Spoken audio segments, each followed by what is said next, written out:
연일 코로나19 확진자가 급속도로 증가하면서 우리 실물 경제도 직격탄을 맞았습니다.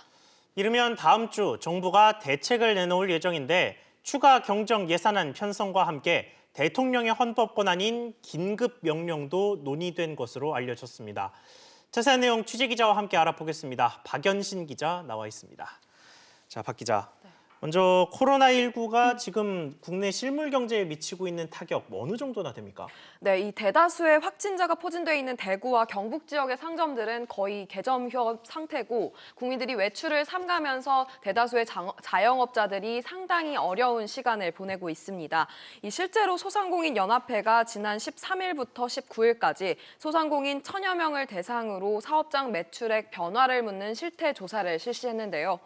이 매출액의 경우 코로나19 사태 이후인 지난 이달 둘째 주 대비 사업장 매출액이 매우 감소하거나 감소했다고 답한 소상공인들은 97.6%로 나타났습니다. 거의 전부네요. 네, 그렇습니다. 매출액 감소 비율도 상당히 높게 나타났는데요. 예. 같은 기간 사업장 매출액이 50% 이상 감소했다고 답한 이들이 47.4%로 나타나 코로나19가 실물 경제에 상당한 악영향을 미치고 있는 것으로 드러났습니다.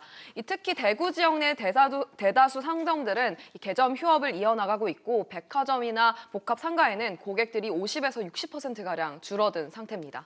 네, 또 설상가상으로 국내 대기업들이 구조조정에 나서고 있다고요? 네, 그렇습니다. 이 국내 대기업이 구조조정에 나서면서 감원 움직임을 보이고 있는데요. 지난 10일 S-오일은 이 만 50세 이상 직원을 대상으로 희망퇴직을 추진하겠다고 발표했습니다. 높은 연봉과 복지를 자랑해 꿈의 직장이라고 불리던 이 S-오일이 창사 이후 처음으로 희망퇴직을 실시하면서 충격을 주고 있습니다. 이외에도 두산중공업을 비롯해 만도는 명예퇴직을 추진 중입니다.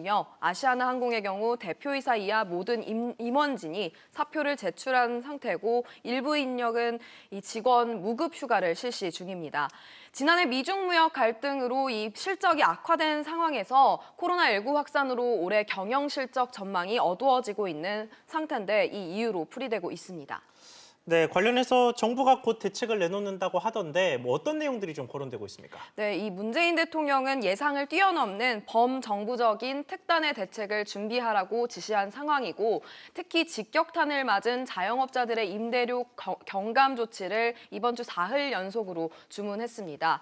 이 국회 관련 상임위원장인 여당 의원은 대통령이 긴급 명령을 발동해서 자영업자의 임대료를 낮춰주고 또 건물주에는 추경 예산으로 보전하는 방안도 제기했습니다. 예. 이에 대해 정부는 긴급 명령 발동을 언급한 적이 없다고 해명을 하긴 했는데요. 자영업자들이 가장 큰 어려움을 호소하는 이 임대료 부담이라는 게 측면에서 이 긴급 재정 명령권 발동도 정부의 선택지 안에 들어갈 수 있을 것으로 보입니다. 네, 추경 논의가 가시화되는 분위기인데요. 네, 그렇습니다. 구윤철 기획재정부 제2차관은 이 상황 진단을 좀 더 해야 된다고 밝혔는데요. 이 정부는 투자와 소비 활성화 측면의 전방위적인 1차 경기 대책을 마련해 발표할 계획입니다. 또 한편 오는 27일에 열리는 금융통화위원회에서도 이 기준금리 인하에 대한 가능성도 높아진 상태입니다. 네, 박 기자 이야기 잘 들었습니다.